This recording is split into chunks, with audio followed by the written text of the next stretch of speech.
Hi, I'm Danielle Binns, certified nutritional practitioner with an expertise in picky eating, and I'm here to talk to you today about playing with food.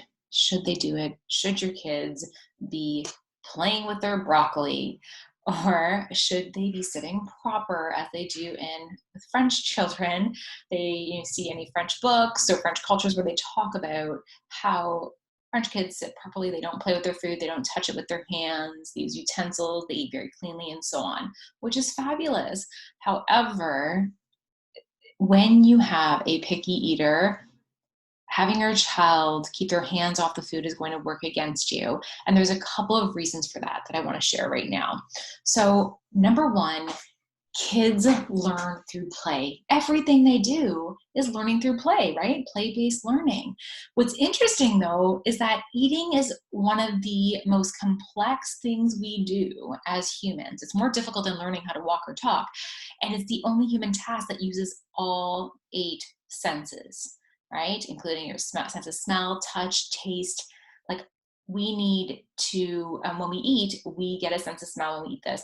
We feel it in our mouth, we taste it, we can hear the sound of it when we're chewing this broccoli, and we see it with our eyes, right? Those are the five senses right there. And then there's other senses as well that have to do with balance and so on. And all of this stuff is incorporated when we eat, yet we tell kids, no playing with your food. However, kids learn through play. So by interacting with this piece of broccoli, it makes it less scary. It makes it more familiar. You think about the system as the sensory system as a muscle, right? If you want to get that bicep stronger, then you need to do more bicep curls. If you want your child to be comfortable with food from a sensory perspective so they're willing to eat it, they need to exercise their sensory system. And playing with food does not need to be messy. It doesn't need to be throwing food against the wall. It can be, you want to play with purpose, and that purpose is to get your child comfortable with foods.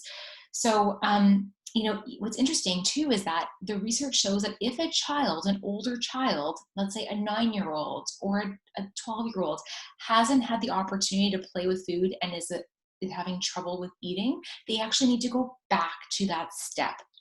So ultimately, if you have a child that's under the age of 3, you definitely want to be getting that food play in there. If they're over the age of 3 and you're starting to see those picky eating behaviors surface, then definitely give me opportunities to interact with that broccoli or whatever that food is.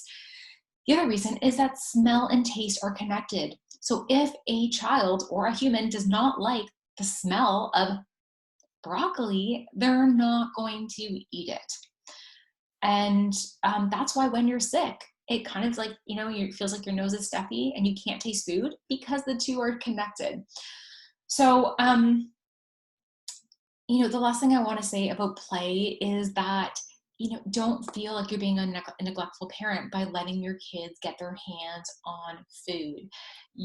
Whether it's in a play form at the table, doing some type of game with the food, whether it's talking about its sensory properties, or even just getting them cooking in the kitchen with you, is one step to helping them learn to like new foods faster and exercising that sensory muscle. So go ahead and let your kids play with food. And if anyone says anything, send them to me and say, Danielle Binns told me to do so. See you soon.